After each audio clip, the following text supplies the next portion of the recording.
dilakukan oleh Tampil.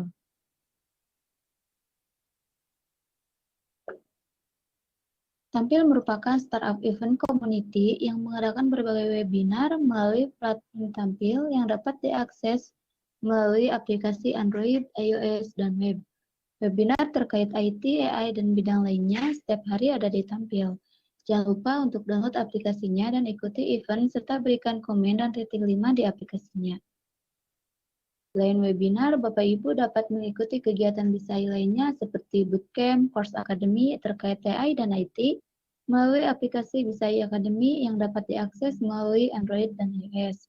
Selain itu juga di aplikasi BISAI Academy terdapat fitur diskusi private di mana Bapak Ibu dapat berdiskusi langsung bersama pemateri yang ahli pada bidangnya terkait AI, IoT, dan lainnya. Dan bisa juga berdiskusi mengenai riset maupun penyusunan tugas akhir. Saat ini juga kami memiliki program unggulan seperti yang pertama ada Masterclass dan On-Job Training Back-end Intensive Program. Yang kedua ada Masterclass dan On-Job Training Front-end Intensive Program. Dan yang ketiga ada Masterclass dan On-Job Training Data Science Intensive Program. Program intensif tersebut dirancang untuk pemula yang ingin menguasai teknologi baik front-end, back-end, dan data science. Output dari program ini diharapkan semua peserta akan mendapatkan pekerjaan pada bidang tersebut. Program ini dirancang selama 1 bulan penuh, di mana 15 hari pertama training terkait program, dan 15 hari berikutnya adalah on-job training di kantor BISAI Jakarta atau Bandung, maupun partner BISAI, serta bisa secara online jika lokasi peserta di luar Jakarta atau Bandung. Untuk pendaftaran program ini sampai dengan 25 Januari 2021 melalui aplikasi BISAI Academy. Jika Bapak Ibu berminat, silahkan daftar sebelum tempatnya kehabisan, karena hanya untuk 20 peserta. Jangan lupa follow sosial media Tampil, ada youtube.com/tampil dan instagram.com/tampil. Jangan lupa juga untuk follow sosial media BISAI, ada youtube.com/BISAI, instagram.com/BISAI, dan ikuti juga grup Telegram BISAI melalui link yang sudah tertera di public chat. Jangan lupa juga untuk berikan rating 5 dan komen positif pada Playstore Tampil dan BISAI Academy agar kegiatan rutin Tampil tetap berjalan. Terima kasih. Wassalamualaikum warahmatullahi wabarakatuh.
Halo teman-teman semua, apakah suara saya terdengar?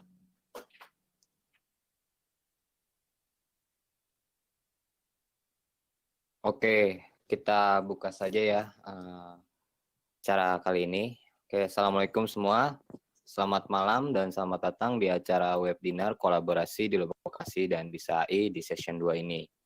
Sebelumnya perkenalkan saya Ibnu dari PR di Lokasi dan juga akan menjadi moderator pada malam ini. Nah, kita akan membahas tentang tutorial hacking dan information security tools. Nah, topik ini akan dimentor Mas Raffi Darmawan, spesialis di SAI. Untuk sebelum kita akan membagi dua sesi, yaitu sesi pemaparan materi dari Mas Raffi, kemudian dilanjutkan oleh sesi tanya jawab.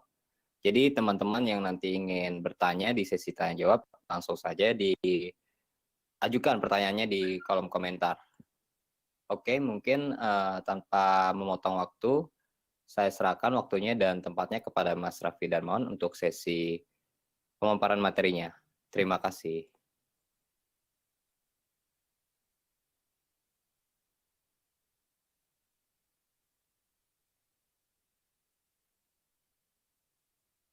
Tes, Assalamualaikum warahmatullahi wabarakatuh.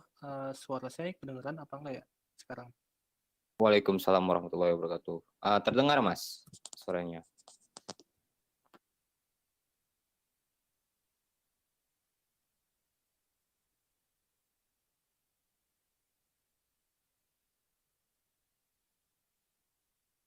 Halo Mas Raffi? Ya, ini lagi share screen nih saya. Oke, siap.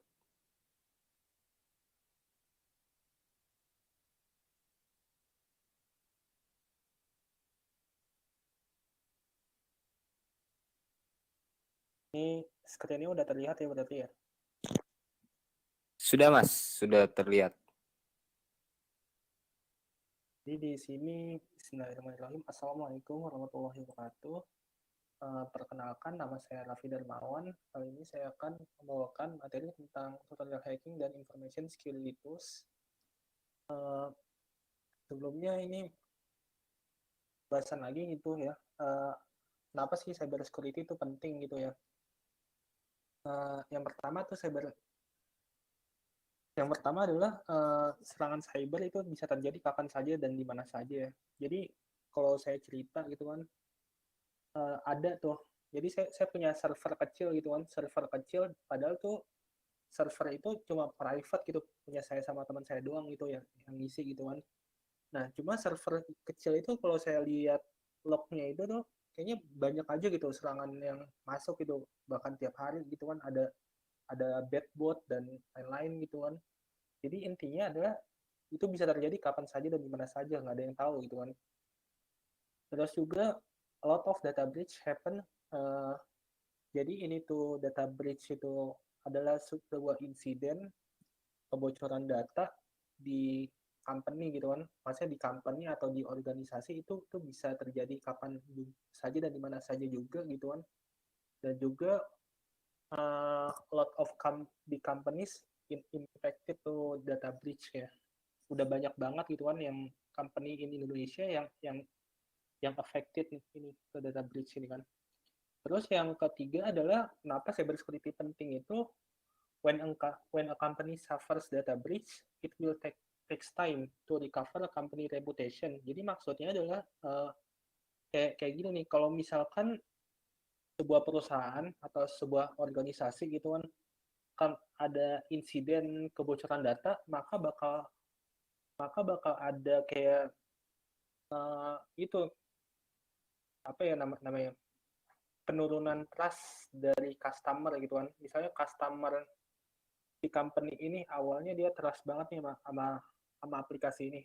Nah, tapi karena suatu insiden data breach gitu kan. Jadi customer itu jadi mikir gitu kan. Ah, ini kalau misalkan belanja di sini nih nggak aman nih, atau enggak misalnya transaksi di sini nggak aman, malah bisa jadi customer itu malah pindah haluan gitu kan, atau nggak pindah aplikasi lain misalnya kayak gitu kan. Dan juga emang kalau ada data breach itu company itu harus muter otak lagi gitu kan. CEO company harus muter otak lagi gimana caranya untuk gain trust lagi gitu kan. Supaya si trust ke customer, ke company itu bisa naik lagi gitu kan. Gimana caranya gitu. Nah ini untuk role in industry itu kalau in cyber security itu ada itu offensive security, defensive security, and security architect kayak gitu kan. Kalau offensive itu adalah tim security yang fokus di pentest gitu kan, pentest di company dan juga ngelakuin report gitu kan, report terhadap keamanannya gitu kan. Nah, reportnya itu ke siapa? Ya, reportnya itu adalah ke stakeholder. Stakeholder itu siapa? Maksudnya itu adalah tim yang bertanggung jawab. Misalnya ada celah keamanan itu di aplikasi Android nih. Misalnya saya kerja di company nih, saya nemu celah keamanan. Let's say celah keamanannya itu adalah Android task hijacking gitu kan. Nah saya itu harus lapor ke tim Android gitu kan. Itu tim Android itu responsible timnya gitu kan. Nggak mungkin celah keamanannya itu Android task hijacking, terus saya ngaporin ke itu misalnya ke front end web developer, kan nggak nyambung kan. Intinya gitu sih. Intinya cari celah keamanan terus laporin gitu kan. Terus untuk defensif itu dia itu untuk bikin defensive infrastructure yang bagus, misalkan kayak setup WAF gitu kan. Terus dia incident response juga gitu kan. Terus juga digital forensik. Jadi in short itu adalah misalnya ada suatu insiden di company gitu. Nah, misalnya ada insiden apa ya? Bisa ada insiden poin kecurian atau enggak misalnya ada serangan ke company atau nah baik serangan itu berdampak fatal atau nggak berdampak fatal gitu kan. Nah, jadi yang kerja itu adalah blue team. Blue team itu dia itu bakal nganalisa gitu. Kira-kira serangannya itu dampaknya kayak gimana sih gitu kan. Kalau misal ada serangan kayak gini, dia itu harus ngapain gitu kan. Terus yang ketiga adalah security architect. Security architect itu adalah infosec team who focus to build good security architecture. Jadi singkatnya itu adalah kalau misalkan kita belajar software development life cycle gitu kan, kita tuh belajar dulu kan, kita intinya kayak bikin suatu kayak flow chart gitu kan, pokoknya diagram-diagram gitu kan. Nah, jadi si security architect itu dia bisa nge-review juga nih, nge-review gimana baiknya gitu kan. Si arsitektur yang baik tuh, maksudnya arsitektur yang baik tuh kayak gimana. Jadi pas udah dijadi gitu, aplikasinya itu emang udah skill by design gitu kan. Jadi nggak ada lagi yang namanya security itu belakangan. Security itu belakangan. Yang penting kita kejar deadline dulu. Jangan kayak gitu. Kalau misalkan ada konsepnya kayak gitu, security belakangan, kita kejar deadline dulu. Nanti kalau misalkan ada bug di akhir-akhir, itu nanti bakalan parah gitu kan. Kalau misalkan ada celah keamanan, kita bakal repot gitu kan. Nah, ini saya bakal bahas tentang pentest ya. Ini kalau di slide ini kurang lebih ini bahasnya di Linux nih. Nanti saya bakal ngedemoinnya itu adalah pentest di sistem operasinya si Windows gitu kan. Pokoknya targetnya itu adalah Windows. Ini kalau di sini walaupun targetnya Linux, tapi saya jelasin dikit juga gitu kan. Pentest itu apa sih? Pentest itu adalah jadi intinya itu adalah simulasi serangan ke infrastruktur perusahaan atau enggak ke aplikasi perusahaan. Jadi pentester itu dibayar sama company gitu untuk ngetes gitu kan, untuk ngetes keamanannya aman apa enggak. Nah, untuk pentest ini dia itu masuk ke role-nya si Red Team Security Engineer gitu kan. Ini yang tadi saya sebutin nih, ofensif ini kan. Untuk steps-nya apa aja, ada IG gitu kan. IG itu bukan Instagram, maksudnya information gathering gitu kan. Contohnya itu information gathering itu kalau misalkan kita mau mau nyerang, kita itu harus cari tahu dulu informasi sebanyak-banyaknya tentang targetnya. Bisa juga misalnya stalking juga misalnya kayak gitu kan, atau enggak port scanning dan lain-lain gitu kan. Terus yang kedua adalah VUA. VUA itu is vulnerability assessment. Dia itu adalah jadi setelah informasinya udah cukup gitu kan, dia itu bakal ngecek itu kira-kira dari hasil VUA gitu ada nggak sih yang fluent, misalkan dari information gathering didapatkan bahwa si target itu menggunakan Laravel gitu kan. Kalau misalkan ada yang tahu gitu kan, Laravel itu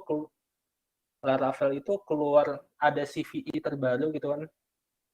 CVE-nya itu keluaran tahun 2021 baru banget gitu kan. Dan dampak dari CVE ini dia itu si hacker itu dia itu bisa dapetin yang namanya RCE ya. RCE which is remote code execution gitu kan, di mana si attacker itu dia itu bisa menjalankan kayak perintah gitu, misalnya ls atau enggak ID itu menjalankan perintah secara remote di server target gitu kan. Contohnya kayak gitu, misalnya kalau targetnya Laravel, kita cek itu vulnerable terhadap Laravel exploit apa enggak. Exploitation adalah ini langkah eksploitasi gitu kan untuk masuk ke server target. PE atau enggak privilege escalation adalah singkatnya kayak gini, misalkan si attacker itu udah masuk ke sistem target, maka dia itu pengen dapetin akses tertinggi gitu kan. Yang kelima adalah maintaining akses, itu mempertahankan akses. Jadi yang si hacker itu kalau misalnya udah dapat akses yang paling tinggi, let's say itu adalah root or anti-authority system ya gitu kan, dia itu bakal kayak gimana gitu, dia bakal nanam backdoor gitu kan. And the last adalah reporting. Reporting ini maksudnya artinya adalah kita report ke stakeholder-nya gitu kan.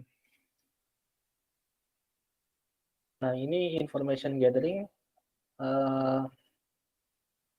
Jadi information gathering itu ada dua sendirinya juga, ada passive information gathering dan juga active information gathering ya gitu kan. Kalau pasif pakai GHDB contohnya gitu kan, social searcher. Terus untuk active information gathering kita pakai port scanning atau fuzzing gitu kan.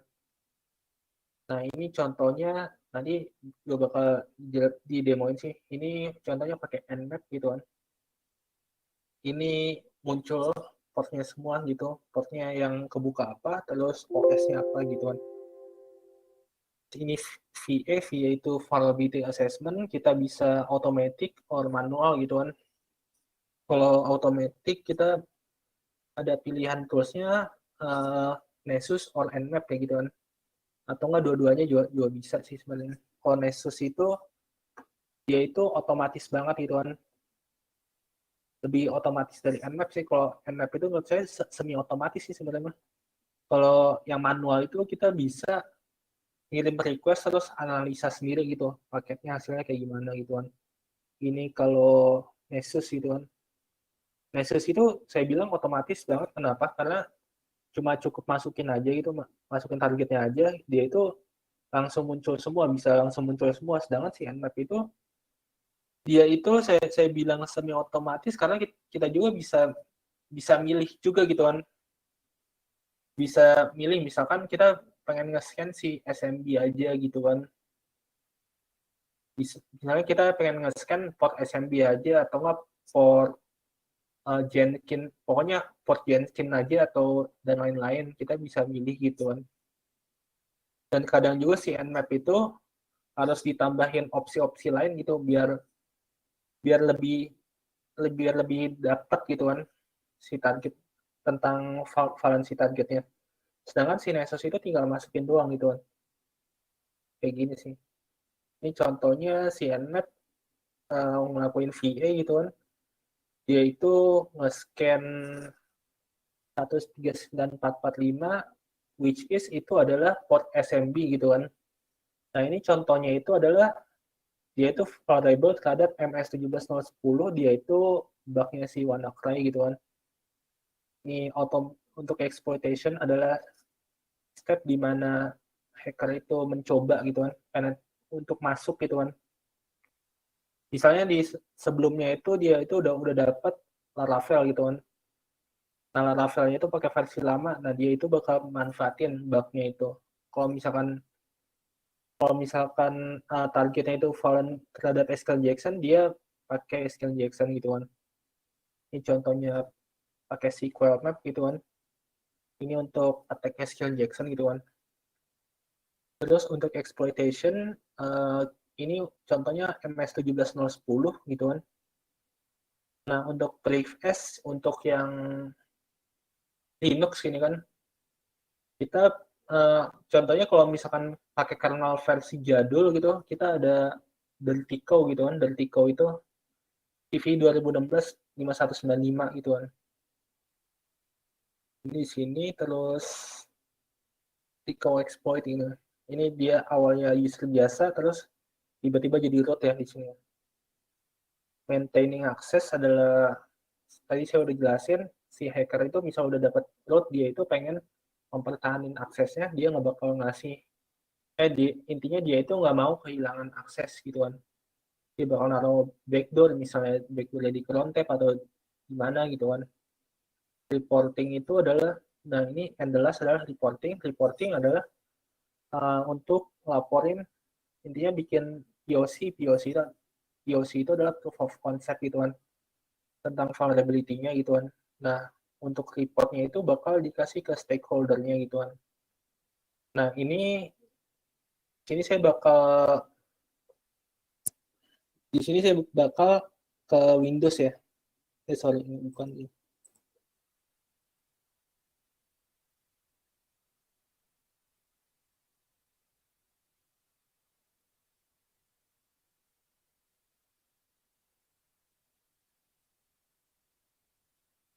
Nah, di sini saya udah punya Kali Linux di sini ya.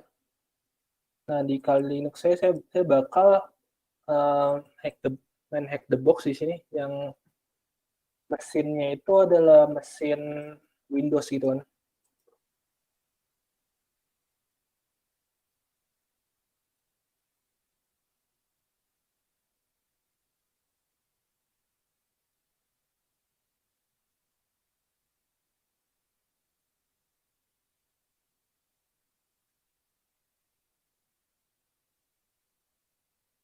Nah, contohnya itu salah satu mesinnya itu adalah GFace nih.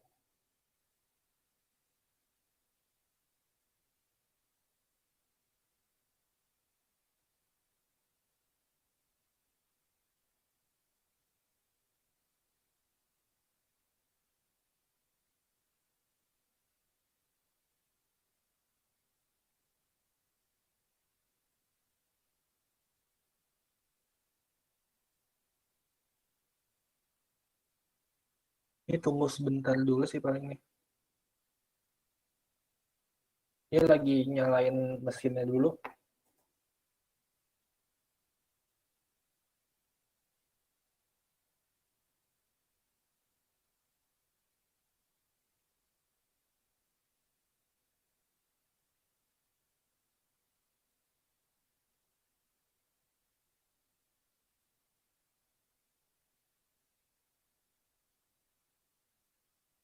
Nah, ini udah ada ya. IP-nya di sini udah ada. Pertama-tama adalah di sini IP-nya. Untuk makainya itu caranya adalah saya masukin ke etc host dulu, coba.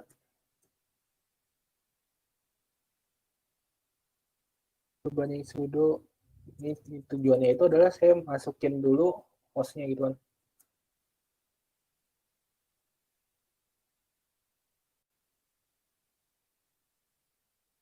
Saya masukin hostnya itu, targetnya itu ke di sini, ke etc host dengan tujuan supaya kita nggak usah ngetik-ngetikin IP lagi gitu kan. Ini saya Ctrl X, Ctrl G aja di save gitu kan. Terus saya akses misalnya devices.htb ya gitu kan. Nah, ini di sini ada ini kan kayak halaman web gitu kan. Nah, untuk pertama-tama itu kita harus yang pakai yang namanya, kita harus information gathering dulu gitu kan. Dan di sini kita bisa pakai tools, contohnya AutoRecon gitu kan. AutoRecon itu dia itu bisa merecon, jalanin mmap scan otomatis, terus di buster juga gitu kan. Terus di sini CRC gitu kan, AutoRecon gitu kan. Python 3 AutoRecon. Ini kita masuk ke verbose mode. Oh ya, sebelumnya kita masuk sebagai root dulu ya. Karena kenapa gitu kan, si mmap itu kadang ada scanning yang harus jalan sebagai root gitu kan. Terus gifs.hdb ya, gifs.hdb ya.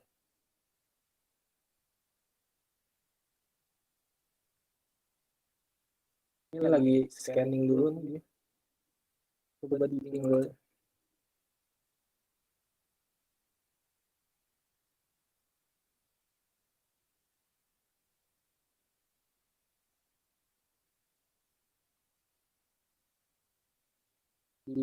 Di ping belum masuk nih.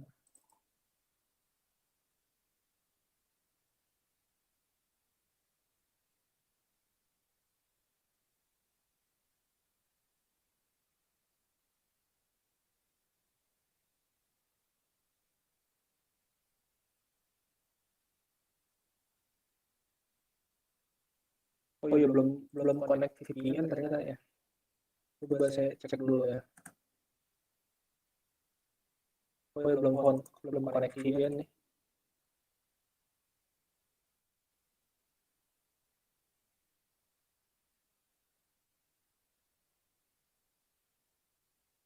Saya stop dulu berarti auto reconnya.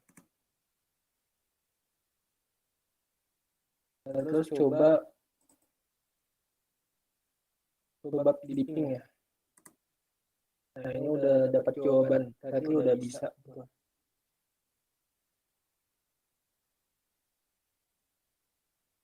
Nah, ini kelihatan ada port 80 sama 135. Kita tunggu sejenak dulu aja ya.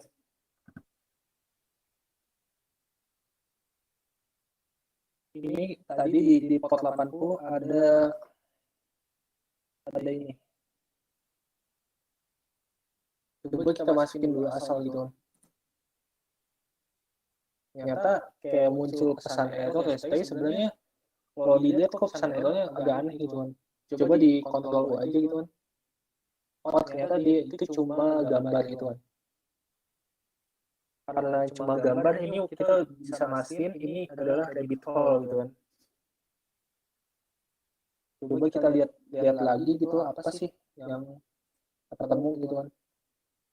Yaitu ada port 135, di sini ada port 135, 80 sama 445, which is 80 is HTTP port. Terus tadi apa nih?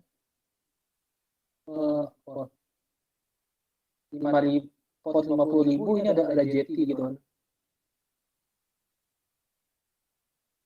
Nah, coba kita cari dulu si JT itu apa sih? Kita search point JT. Ternyata dia itu JT-nya itu versi 9,4 ya. 9,4, sedangkan dia itu nggak full gitu versi 9,4 gitu. Nah, ini karena dia itu 135 sampai 445 kebuka, ini portnya itu Microsoft Windows 7 sampai 10 gitu kan. Coba kita cek pakai ini ya. Kita jalanin Metasploit dulu nih.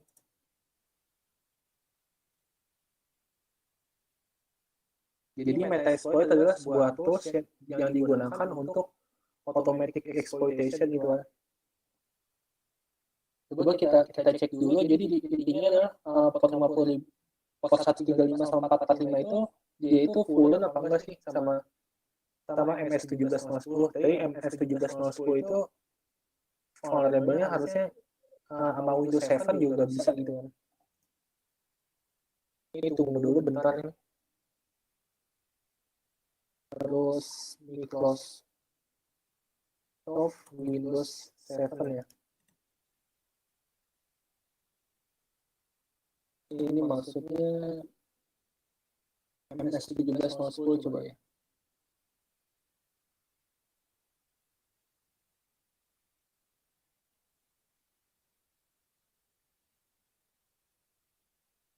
Coba kita use ya.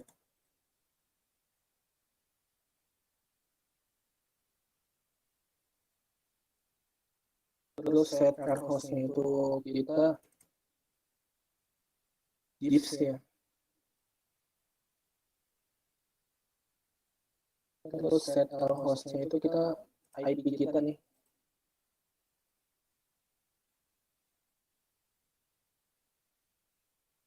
suku 1014.32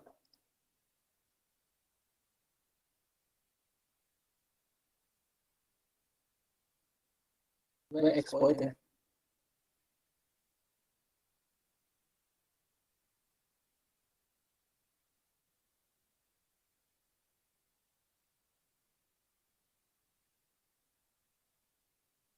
Coba yang satu lagi.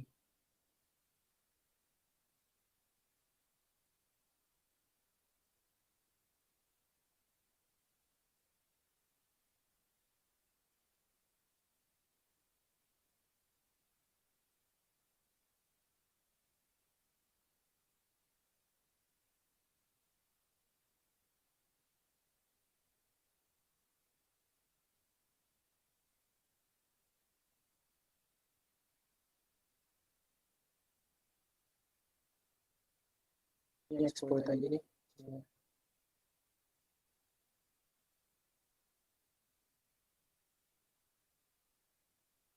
Nah, ini ada tulisan login start, berarti dia itu nggak fullen itu sama MS 1710 gitu kan. Coba kita cek lagi si itu dia dapat apa aja sih di auto recon ini. Dia ngejalanin N6 for Linux juga di sini ya. Kita lihat-lihat dulu gitu kan. Ada Microsoft Y10, coba ada nggak?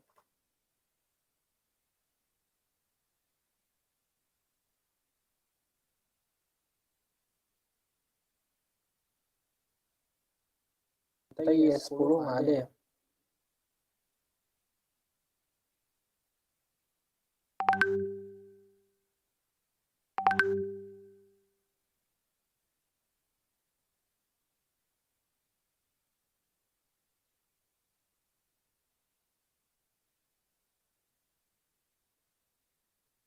Untuk sambil lihat kita coba ke tadi ada port 50.000 ya yang belum kita sentuh juga nih.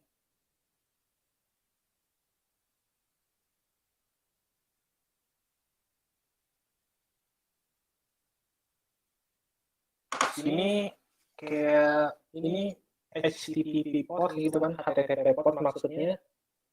Nah, di sini itu kita bisa jadi kemungkinan ada port lain gitu kan. Coba nih, Kak.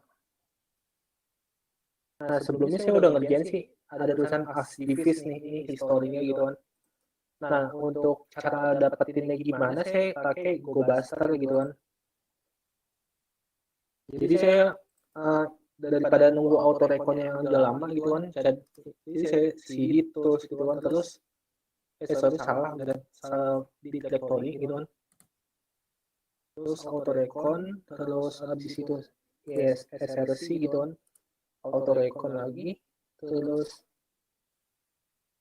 habis itu saya results, terus di sini yes ya. Ini di sini jadi ada banyak perintahnya gitu kan, saya lihat yang gue bahas aja deh. Saya grab ya.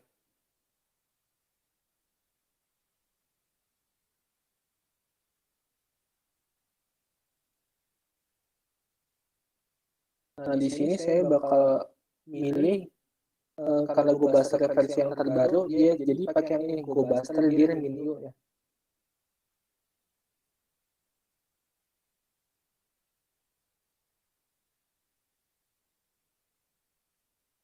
Coba ini dijalanin aja deh.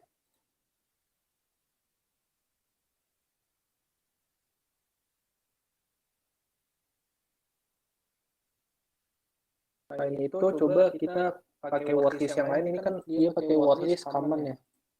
Coba kita pakai locate wordlist. Ini kita pakai grep medium deh. Jadi saya pakai wordlist punya Dirbuster gitu kan.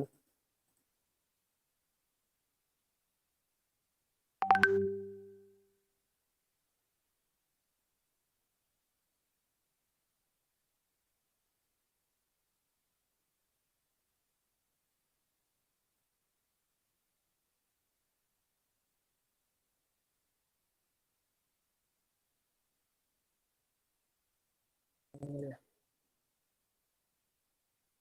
coba.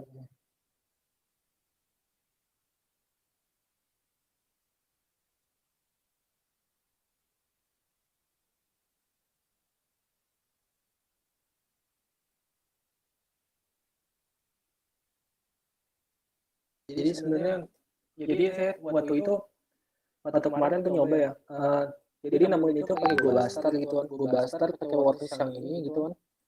Terus setelah itu nemu Asgifs gitu kan. Ini ada direktori lain gitu kan. Ini muter-muter ya. Ini.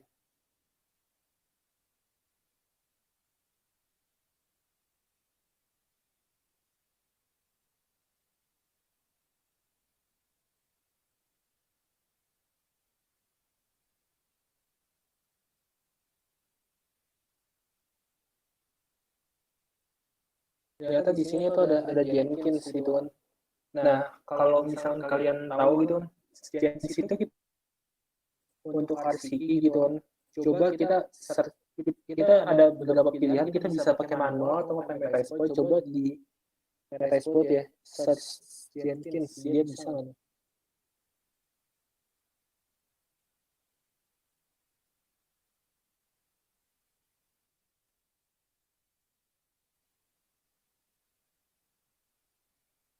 Coba ya, kita coba yang ini dulu nih.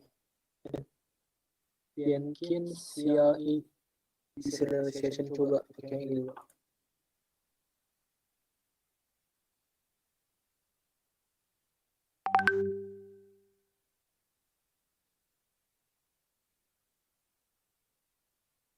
Set error host std gitu kan.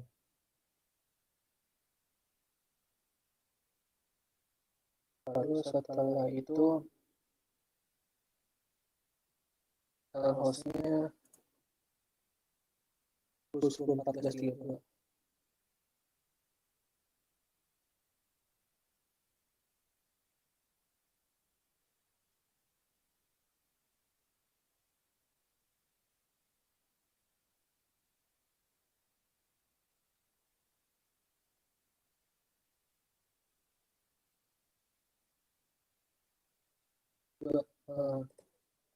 Untuk target, untuk potnya ini, target potnya adalah 50.000 ya.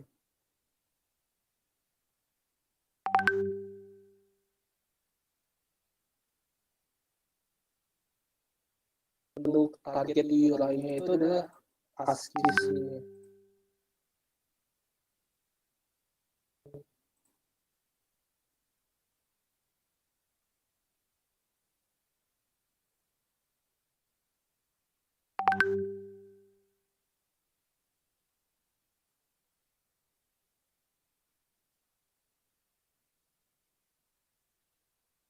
Terus exploit aja, coba.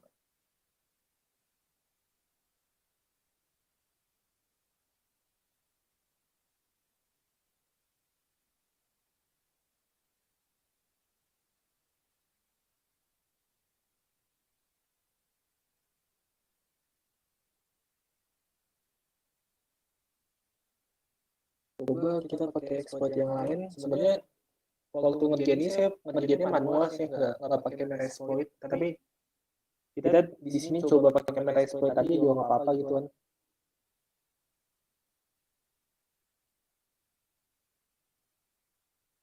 Coba pakai,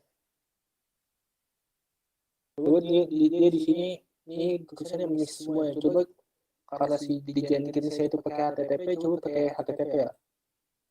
Coba yang ini.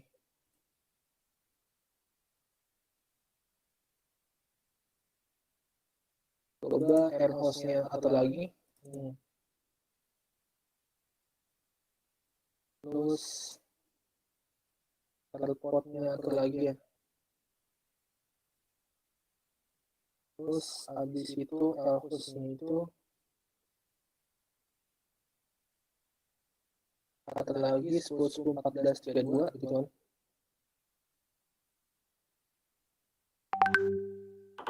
10.14.32 gitu kan.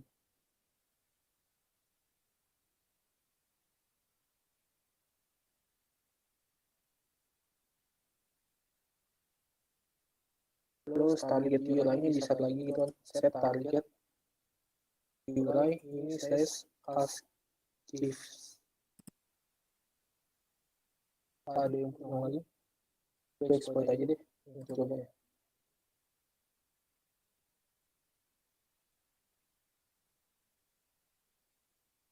Ini nggak fullen, coba yang mana ya.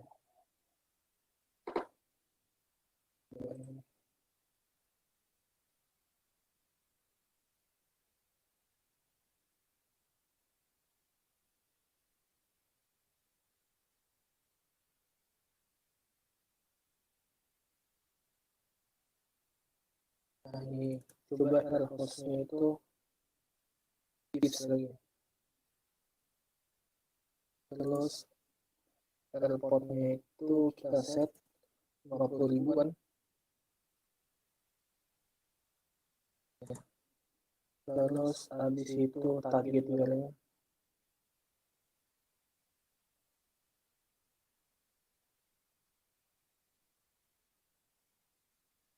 terus hostnya itu kita set jadi 10 10 14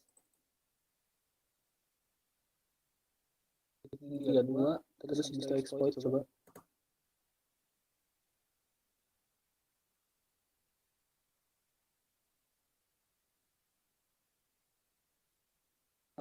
Ini exploit abort due to failure. Coba kita pakai payload yang lain ya.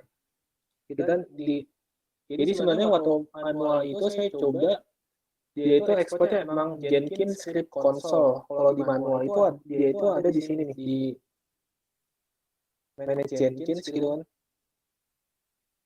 Terus abis itu script console di sini. Jadi ada di sini gitu kan. Cuma somehow ini kenapa gitu, nggak mau gitu kan. Coba kita pakai exploit as payload. Coba kita list dulu payloadnya ada apa aja gitu kan. MSF Venom, kita mau ngeliat payload yang ada tuh apa aja. List payload gitu kan.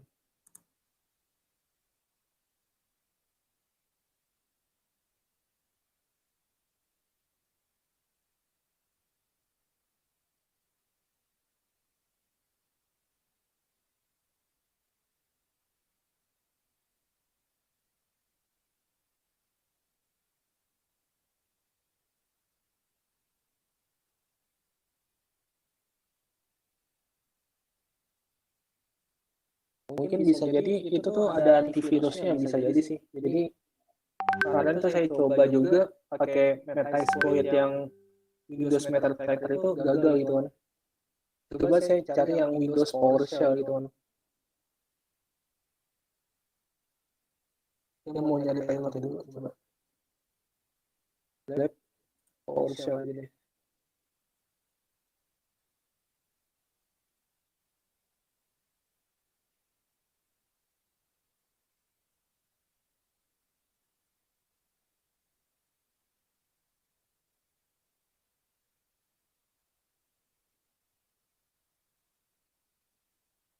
Nah, ini ada Windows PowerShell, coba pakai yang ini ya.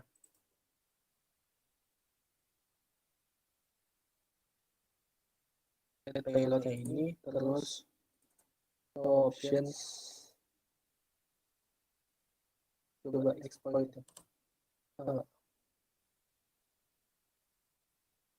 Masih unknown juga.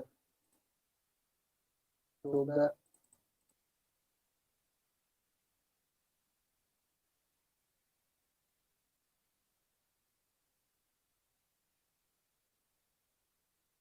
lagi. Nah ini jadi pakai Metasploit ternyata gagal ya. Kemarin saya nyobain manual sih ya. Nah di sini tuh jadi intinya exploitnya adalah dia itu ngejalanin yang namanya Groovy script gitu kan. Kita bisa search saja gitu kan. Jenkins, Groovy, remote code execution coba.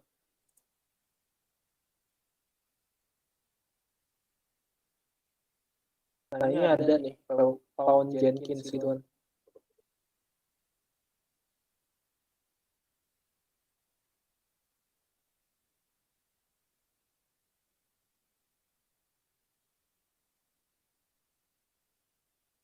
Nah, ini ada nih ternyata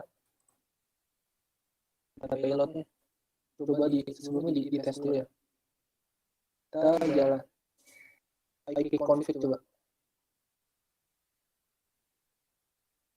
Nah, ini jalan kan nih. Sekarang tinggal tugas kita itu kita mau dapetin yang namanya RC. RC itu which is remote code execution ya gitu kan.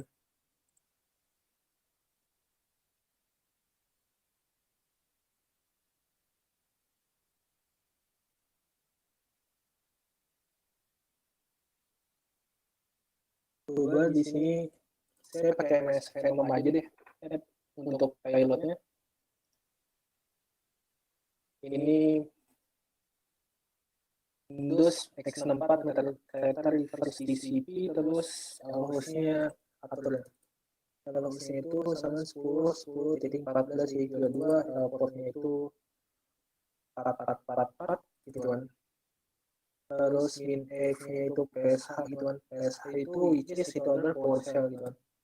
Coba di tes dulu ya. Outputnya kayak gimana.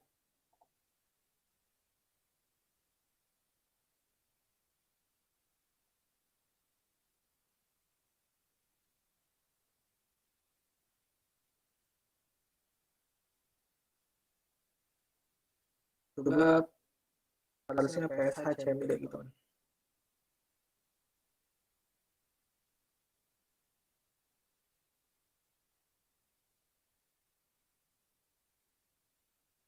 Sebelumnya kita juga bisa ngecek kok ini dia itu jalan di sistem operasi apa gitu kan.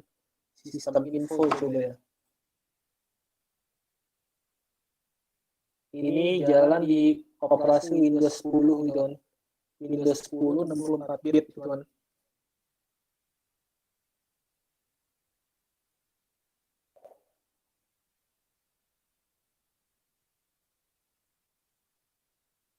Encoder specified.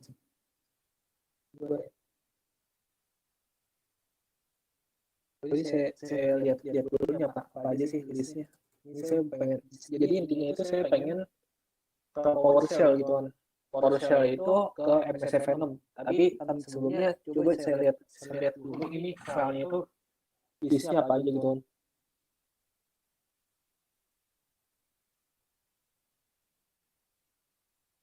Coba PSH sedikit CMD lagi ya.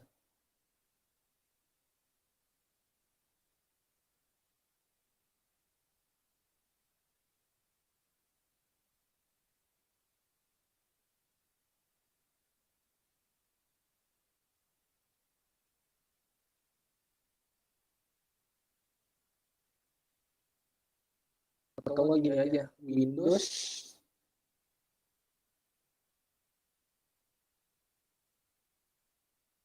Shell Reverse TCP gitu. Coba.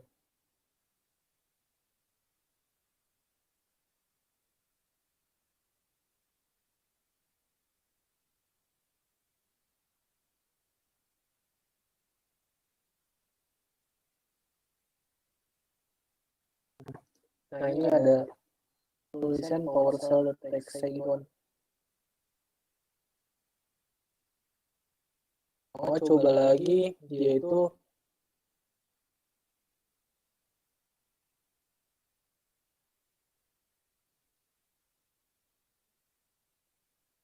langsung coba aja di sini.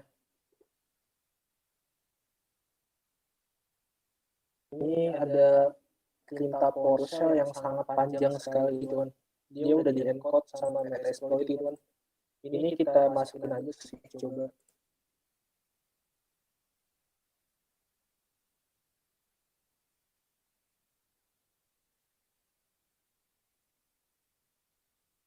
Coba NC minor VVP terus 444 gitu.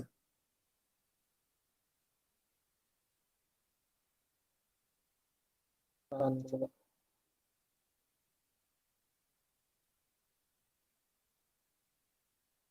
Nah, ternyata masuk ya. UMI. Nah, udah masuk ternyata sebagai usernya. Nah, and langkah selanjutnya kita itu harus ngelakuin yang namanya privilege escalation gitu kan. Kita ngelakuin yang namanya privilege escalation. Coba untuk privilege escalation kita cek dulu dia targetnya itu apa sih. Kita sistem info gitu kan. Sistem info dia itu Windows 10 Pro gitu kan. Terus kita cek dulu WMI privilege-nya itu apa aja. Terus kita lihat di sini ada tulisan C impersonate privilege ya gitu kan. Kalau misalkan ada kayak gini, berarti artinya itu adalah kita tuh bisa pakai exploit yang namanya juicy potato gitu kan. Kita bisa pakai juicy potato gitu kan. Coba di sini saya lihat lagi nih, juicy potato gitu.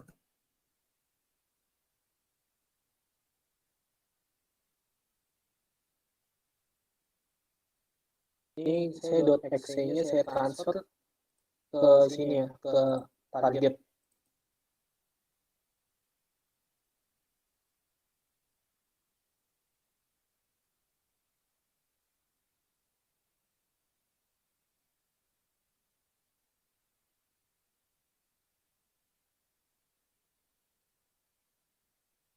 Nah, ini saya udah naruh juicy potato sih sebelumnya. Nah, untuk nge-transfernya itu pakai apa? Saya pakai yang namanya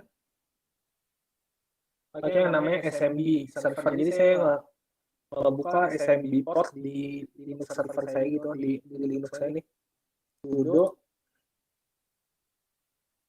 SMB server. Share terus ini.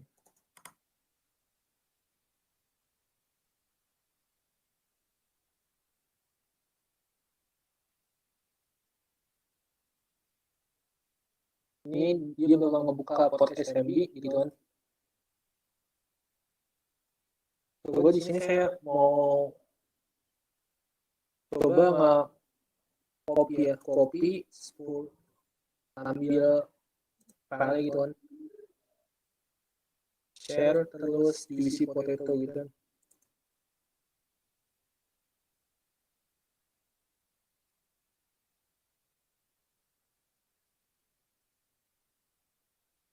Coba nih dilihat nih, ini bisa dibilang dia itu connect ya ke Linux saya ini.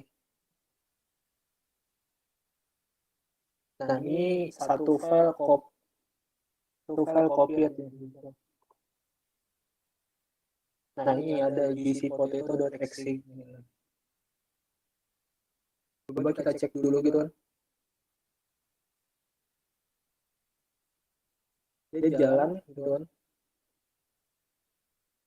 Kita tes dulu ini dia itu bisa apa enggak gitu kan. Min-pay-nya kita coba cmd dulu aja gitu kan. Terus min-file-nya kita coba 1337 misalnya gitu kan. Kita testing dulu aja gitu kan. Nah, ternyata dia ngeload, dia berhasil masuk sebagai anti-authority system. Nah, ini berarti kita bisa masuk kan sebagai anti-authority system itu adalah user administrator paling tinggi di Windows gitu kan. Nah, ini kita mau dapetin sirupnya gitu kan. Caranya gimana? Kita bikin bat file gitu kan. Coba nih.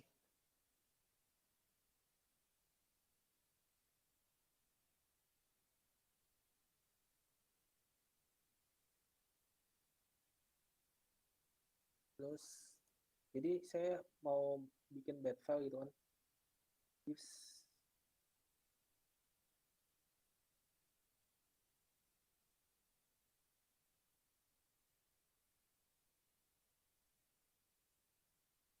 Terus ini nano admin.bat misalnya.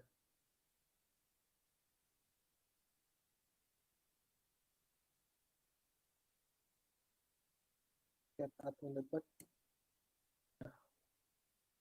Terus habis itu kita copy 10 10 14 32 terus share admin.bat terus kita spesifikasiin mau ke download di mana gitu. Jadi admin.bat ya. Kita cek ini dia udah masuk apa belum sih admin.bat-nya. Nah, ini udah masuk ya. Nah, terus kita listening portnya sudo ncmin lvvp terus 555. Tadi portnya kita nge-spesifikasi ini 555 ya. Sorry, ini kenapa ya? Gitu.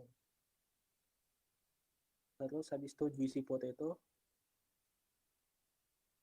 .exe min t-nya itu bintang, terus min p admin.bat, min l-nya itu kita asal aja coba 1337 gitu kan.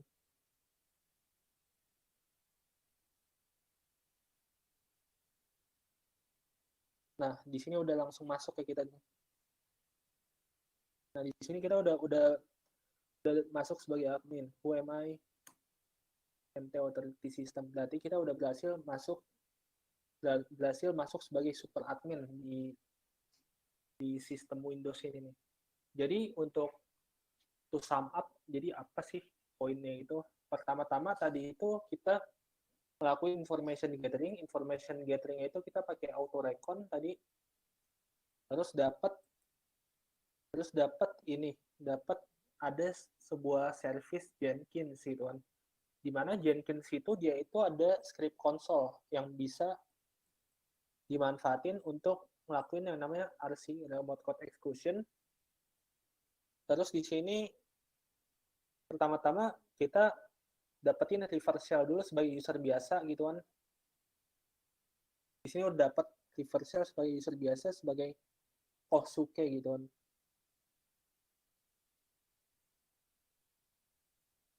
Setelah dicek itu ternyata ada si impersonate privilege. Nah, ini tuh sebenarnya bahaya ini ya. Ini kalau misalkan ada kayak gini di Windows nih, kalau ada orang nyusup ke Windows kita, dia itu bisa langsung masuk sebagai administratornya gitu kan. Untuk nge-exploitnya itu dia pakai juicy potato kan tadi. Nah, juicy potato-nya dijalanin, ternyata dapat NT Authority System di shell yang lain, shell-nya di sini. Coba di sini kita cdc teman. cdc begini. Kita udah berhasil masuk sini. Nah, mungkin sampai di sini dulu gitu kan untuk nge-pound Windows gitu kan. Mungkin ada pertanyaan dulu gitu kan. Oke teman-teman, itu dia tadi pembahasan dari Mas Raffi mengenai tutorial hacking dan informasi security tools. Untuk teman-teman mungkin ada pertanyaan. Sebenarnya tadi ada pertanyaan sih Mas dari Mas Muhammad Noval Muzaffar. Berasal dari Makassar dan asal kampus UIN Alauddin Makassar. Nah, ada beberapa poin yang ingin dia tanyakan untuk Mas Raffi. Yang pertama adalah, mengapa sih mahasiswa IT wajib belajar tutorial hacking dan information security tools ini, Mas? Mungkin bisa langsung dijawab, Mas Raffi. Kenapa harus tahu gitu kan? Iya. Nah, ini tuh kenapa harus tahu? Nah, kayak gini nih. Rata-rata nih programmer di Indonesia itu dia itu bikin aplikasi itu asal buat aja gitu kan. Nah, bikin aplikasi asal buat udah capek-capek tahu-tahu kehack gitu kan. Ya kan kita gak pengen kan kayak gituan. Nah, masa kita udah bikin aplikasi susah-susah tahu-tahu kehack. Nah, untuk cara mencegah hacker itu gimana? Kita harus bisa tahu gitu cara kerja hacker gitu kan. Kita mau mencegah maling, kita harus tahu dulu maling itu masuk dari mana. Sama aja kita mau mencegah hacker, kita itu harus tahu cara kerja hacker itu gimana, cara pikir dia gimana. Nah, dengan belajar kayak gini tuh kita bisa tahu tuh, oh misalkan hacker itu masuknya itu karena si korban itu nggak pakai sistem operasi terbaru gitu kan. Misalnya kayak gitu tuh. Jadi intinya seperti itu, Mas. Baik, artinya developer di Indonesia ini banyak yang membuat aplikasi hanya sekedar membuat aja tapi tanpa keamanannya ya Mas ya, berarti gitu ya? Iya, karena gitu emang kayaknya di kalau di kampus saya juga gitu kan, kadang jarang juga gitu yang ngebahas misalnya lab gitu, ada lab, ada tugas web. Nah, itu jarang banget gitu yang ngebahas ini keamanan webnya harusnya kayak gini. Nah, rata-rata cuma ngebahas asal buatnya aja gitu, yang penting jadi gitu. Kayak gitu sih. Jarang memperhatiin keamanan jadinya. Oke, siap. Semoga pertanyaannya terjawab ya Mas Muhammad Naufal. Kemudian ada lagi poin kedua, apa tujuan dan manfaat, kelebihan dan kekurangan dari tutorial hacking dan information security tools ini? Yang apa tuh? Kelebihan dan kekurangan. Iya, mungkin lebih ke manfaat kali ya, manfaat atau tujuannya. Manfaat kita belajar seperti ini, mungkin tadi udah dijelaskan ya Mas ya? Iya udah dijelasin kan, karena Oke. karena itu biar kita tuh bikin aplikasi tuh nggak selalu jadi aja gitu kan. Biar kita bisa bisa tahu bikin aplikasi yang aman tuh kayak gimana. Paham cara kerja hacker tuh gimana gitu kan. Oke, siap. Kemudian ada poin ketiga, dampak yang terjadi pada hacker, mungkin pada hacker dalam kehidupan saat ini yang ada di seluruh Indonesia. Apa dampak yang terjadi pada hacking dan information security dalam kehidupan saat ini yang ada di seluruh Indonesia? Maksudnya gimana nih?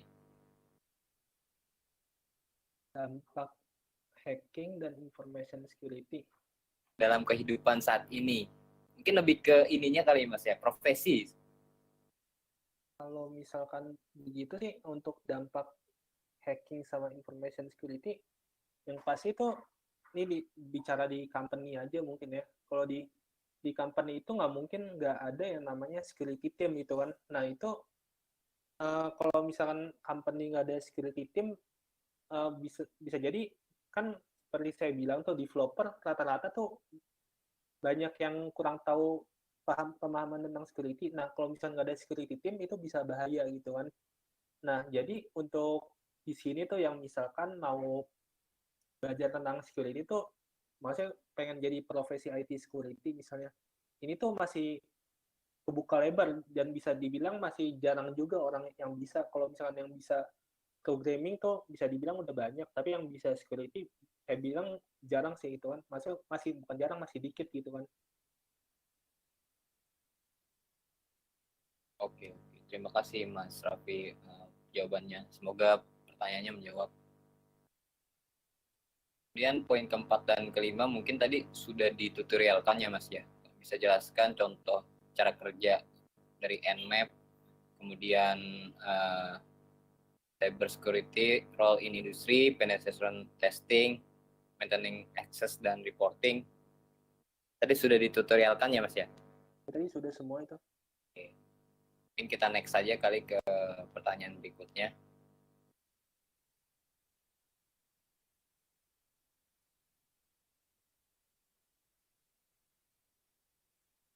Dari Mas Rahmat, dari beberapa tools yang ada di praktik ini, aplikasi apa yang paling direkomendasikan dari pembicara untuk hack atau detection hack? Kalau dari tools untuk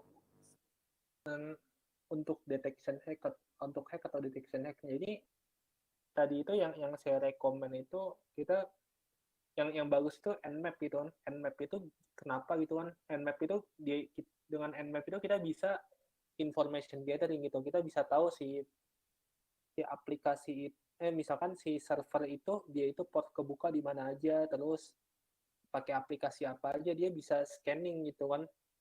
Nah, kalau untuk deteksinya itu ini lebih kayak ke pakai IPS atau IDS gitu kan. Nah, sebenarnya si Nmap itu bisa dicegah kok. Nmap itu bisa dicegah, caranya itu kita pakai tools yang namanya port sentry gitu kan. Dimana port sentry itu adalah sebuah uh, coba bisa di search saja port sentry namanya. Jadi si port sentry itu kurang lebih dia itu bikin port palsu gitu kan. Port palsu dimana ketika si Nmap itu ngehit itu Nah, si port sentry itu bakal ngeblok gitu kan, ngeblok si Nmap gitu kan.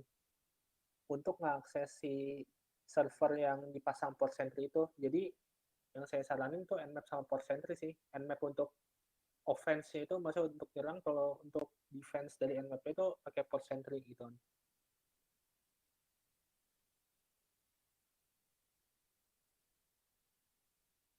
Oke, Mas Raffi, terima kasih atas jawabannya.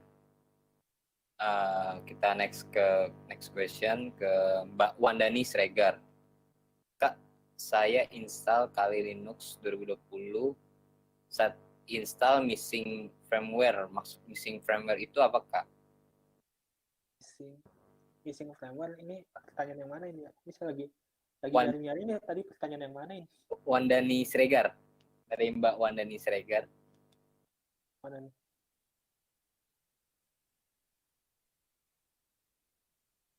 Kalau udah ketemu, Mas? Mana? Di paling bawah, keempat. Paling baru, keempat. Ya.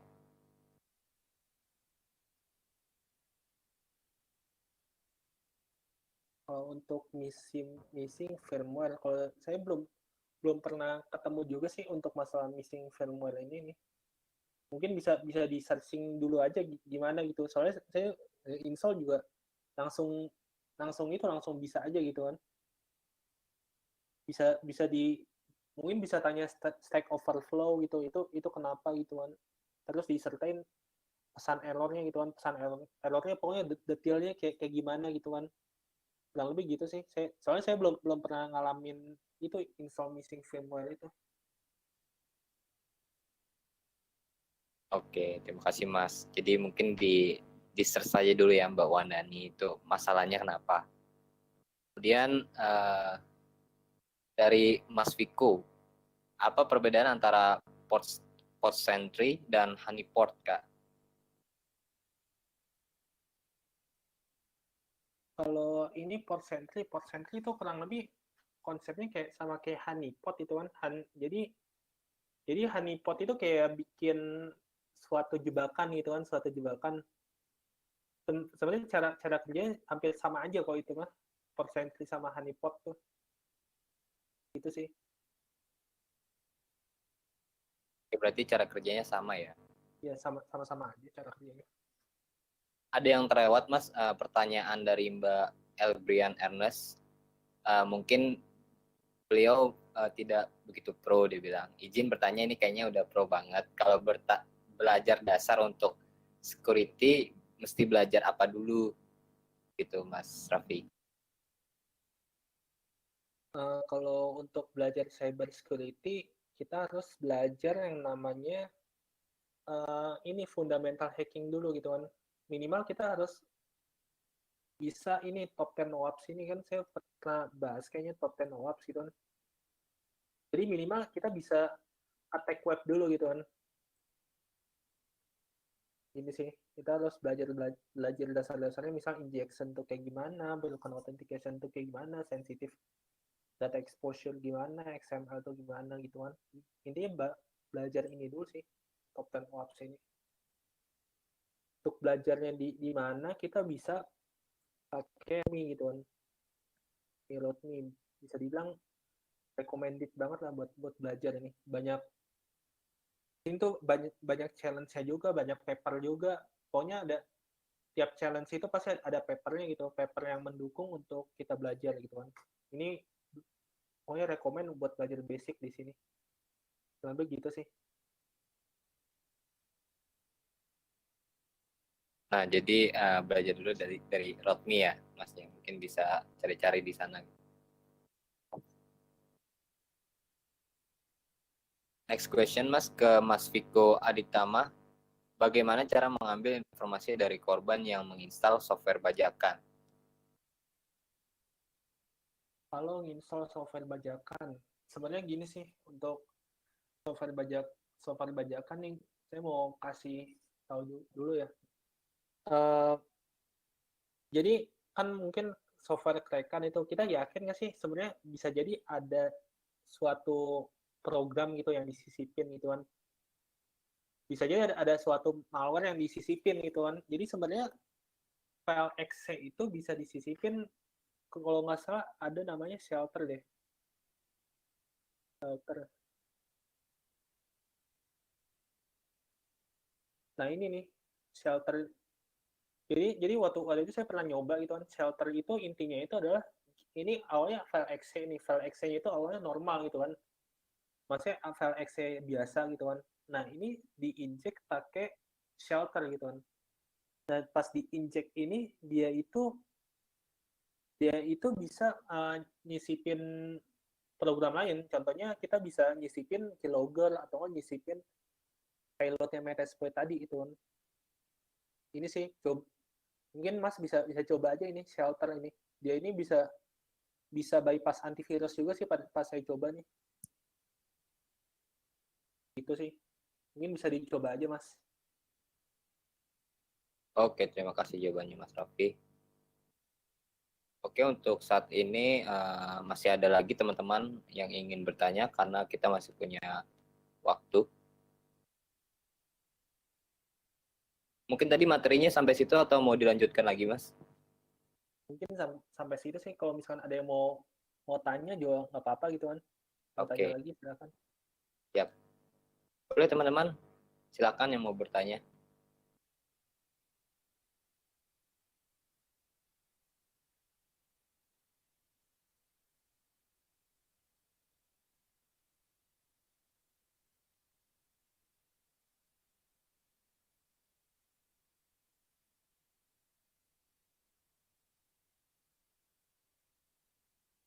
Oh, mungkin dari Mas Reza nih terlewat, Mas.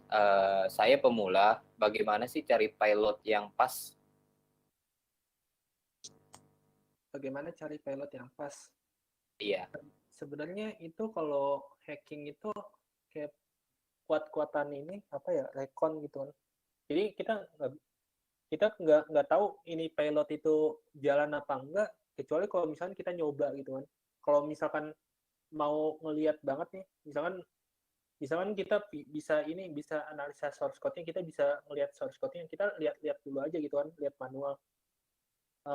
Misalnya pilot itu pakai Python, misalnya kayak gini deh, misalnya kayak gini nih, apa ya,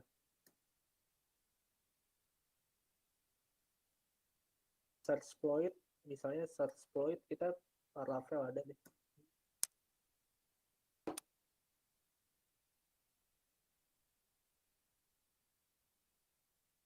atau enggak, nah ini search exploit Laravel gini.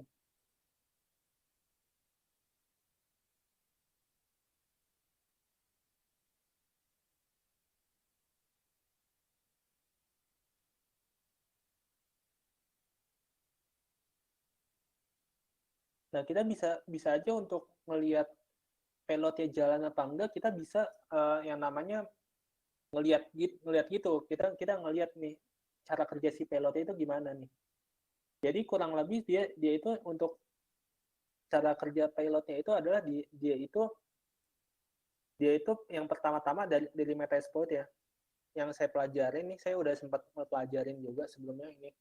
Dia ngelik .env-nya dulu. Dia itu bakal ngeakses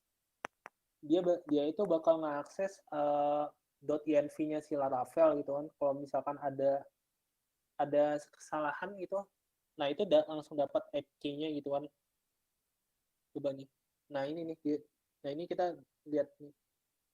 Dia itu untuk leak-nya itu dia itu mengakses .env. Jadi kurang lebih kayak gini nih.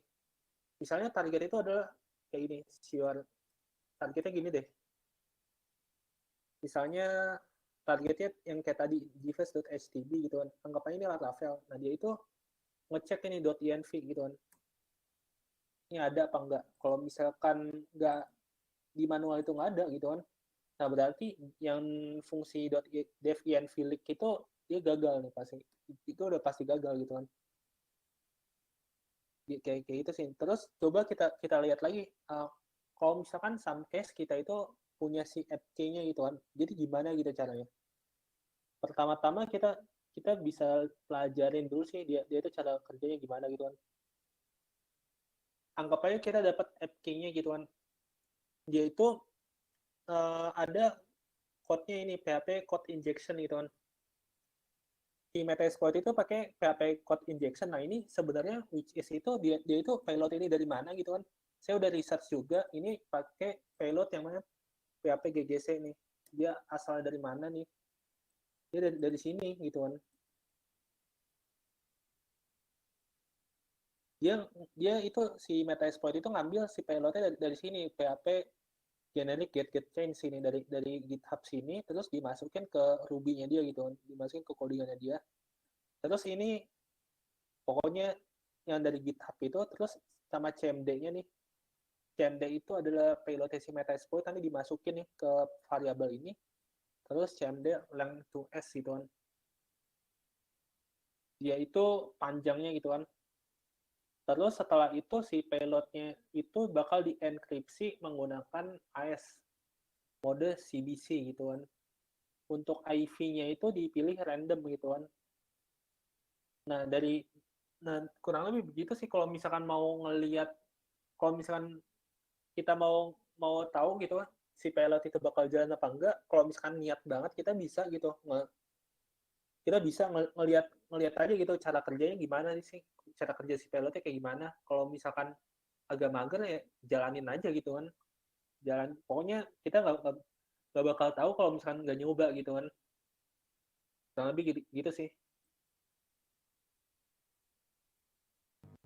Oke, semoga pertanyaannya terjawab Mas Reza.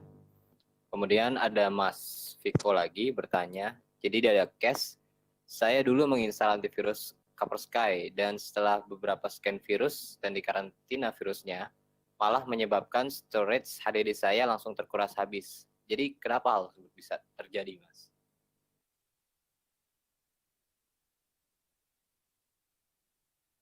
Scan beberapa virus dan dikarantina virusnya malah menyebabkan storage HDD-nya langsung terkuras habis. Maksudnya bisa jadi virus yang kedeteksi itu banyak banget kali ya, atau bagaimana gitu kan. Virusnya itu banyak banget ya ceritanya. Kalau misalnya virusnya itu banyak banget,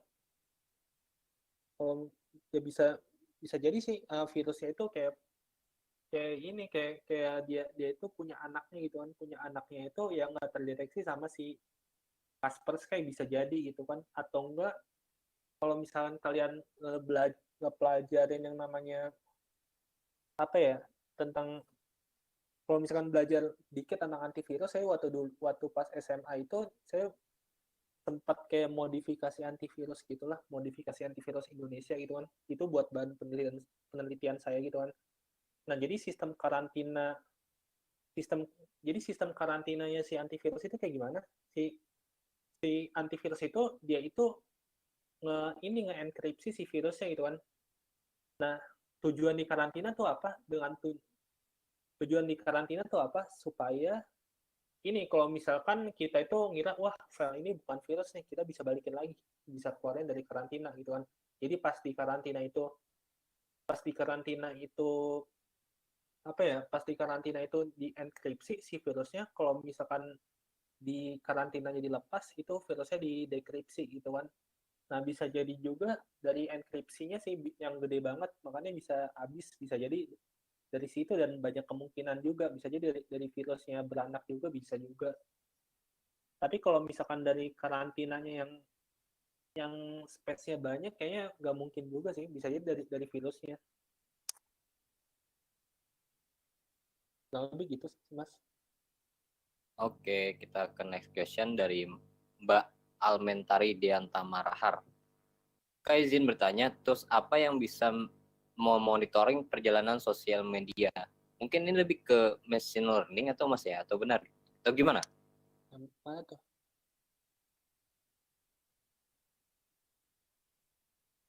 Kalau ini ya, perjalanan sosial media ini kita bisa, ini contohnya social searcher sini. Social banyak juga kok tools information. Contohnya social searcher bisa, terus atau enggak kita bikin bot sendiri juga bisa sebenarnya. Atau misalkan kita pengen pengen bikin yang namanya itu misalnya kita ini bentar nih, ini kita bisa nyari juga misalnya Raffi gitu kan, itu bakal muncul apa aja gitu kan, misalnya Facebook, LinkedIn, terus Instagram apa aja. Tapi kalau misalkan kita mau ngelihat itu kan perjalanan sosial media dalam artian itu, misalnya postingnya itu sekarang 2020 gitu, maaf sekarang itu Januari 2021, kita pengen ngelihat postingan si Doi, postingan pada tahun 2011 tuh kayak gimana gitu kan. Nah ini tuh saya juga belum nemuin toolsnya, tapi kita bisa bikin botnya sendiri gitu kan. Kita bisa bikin botnya sendiri. Contohnya kalau Twitter gitu kan, saya suka bahasa Python juga. Contohnya TweetPy, contohnya bisa nih. Tapi ini jatuhnya itu kayak jadi pengolahan data juga sih, jadi analisa data kayak gini. Ini nih, ini bisa dipakai juga nih TweetPy itu. Jadi kita bikin botnya itu pakai library TweetPy, terus diarahin ke username-nya si targetnya itu bakal langsung ngedownload semua itu tweetnya itu. Kurang lebih begitu sih, Mas. Oke Mas, berhubung waktu yang terbatas, kita mungkin 2 pertanyaan lagi kali ya. Boleh. Kita ke next question ke Mas Roni. Izin bertanya, apa itu WannaCry? Apa smartphone bisa menjadi sasarannya? Terima kasih. WannaCry itu virus ransomware yang virus ransomware yang dulu itu sempat viral banget itu kan, yang pas tahun 2017 itu kan banyak beritanya itu kan, yang sampai rumah sakit tuh kena itu kan. Jadi kalau saya perhatiin tuh ransomware mulai populer itu pertama-tama dari WannaCry gitu kan. WannaCry itu adalah sebuah ransomware yang sebenarnya itu dia itu dibuat sama hacker gitu kan. Nah, hackernya itu manfaatin exploit MS17010 gitu kan. Nah, di mana exploitnya ini sebenarnya kalau saya baca gitu kan, dia itu punya si NASA gitu kan. Tapi senjatanya NASA tapi bocor gitu kan. Nah, karena bocor itu dipakai sama si hacker ini dengan tujuan supaya virusnya itu cepat nyebar. Nah, virusnya itu cepat nyebar. Kenapa si WannaCry itu misalnya ada satu laptop yang terinfeksi WannaCry. Terus dia itu terkoneksi ke WiFi. Nah, di WiFi itu banyak orang. Terus tiba-tiba dari satu itu ternyata laptop yang terkoneksi ke WiFi itu tiba-tiba kena WannaCry semua. Nah, itu kenapa? Nah, itu karena exploitnya MS17010 itu. Kurang lebih begitu sih. Itu karena exploitnya itu dia bisa nyebar. Nah, untuk smartphone bisa nyebar apa enggak gitu kan. Kalau saya pelajarin tuh si WannaCry itu dia itu kan karena exploitnya itu Windows kan MS17010, dia itu nggak menyerang smartphone itu setahu saya tuh. Kurang lebih gitu sih Mas. Kalau smartphone-nya yang iOS-nya ada Windows, berarti kena juga ya Mas? Tergantung Windows-nya juga. Kalau Windows-nya jadul bisa kena. Oke, Oke, semoga pertanyaannya terjawab. Oke Mas, satu pertanyaan lagi mungkin dari Mas Muhammad Febriawan. Biasanya kalau install aplikasi yang sudah cracknya harus matikan antivirus. Hal seperti itu apakah aman? Kalau seperti ini, sebenarnya bisa jadi nggak aman juga gitu kan. Nggak aman karena bisa jadi itu crack palsu, tahu-tahu ransomware. Nah itu bisa dibilang apakah aman apa enggak ya? Yang enggak gitu kan. Bisa karena nggak aman gitu kan. Nah, tapi kadang juga case-nya itu ada antivirus yang rada bandel gitu kan. Misalkan kayak gini nih, kita pakai kita cari kerekan antivirus Avira nih. Terus di laptop kita pakai Avira juga. Nah, pasti si Avira itu bakal ngedetek itu tuh cracknya si Avira itu virus, padahal bisa jadi bukan virus gitu kan. Tapi untuk menjaga-jaganya, saya bilang itu nggak aman gitu kan. Karena bisa jadi aja itu virus beneran gitu kan, virus beneran atau ransomware, tapi kita malah matiin antivirus gitu kan. Itu sih Mas. Oke, terima kasih Mas Raffi atas jawabannya. Semoga pertanyaannya terjawab. Oke teman-teman, terima kasih yang telah bertanya dan mohon maaf banget bagi teman-teman yang tidak terjawab pertanyaannya karena waktu kita yang sudah terbatas. Terima kasih untuk teman-teman yang sudah hadir di acara webinar kolaborasi di Lokasi dan Bisa AI di session 2 ini. Jangan lupa untuk daftar karena kita ada kegiatan kolaborasi kembali di session ketiga dengan topik Information Gathering Tools and Technique besok yang akan dimentori oleh Muhammad Bintang Cahya Putra selaku sistem administrator dari Bisa AI. Nah, bagi teman-teman yang ingin mendaftar, bisa cek pendaftarannya di Lo Bekasi IG atau di @bisa.ai. Jadi teman-teman bisa mendaftar, linknya di situ sudah disediakan. Oke teman-teman, saya mau menginformasikan lagi kembali bagi teman-teman yang sudah mendaftar di Webkilo bisa langsung saja mendownload sertifikatnya di profil masing-masing.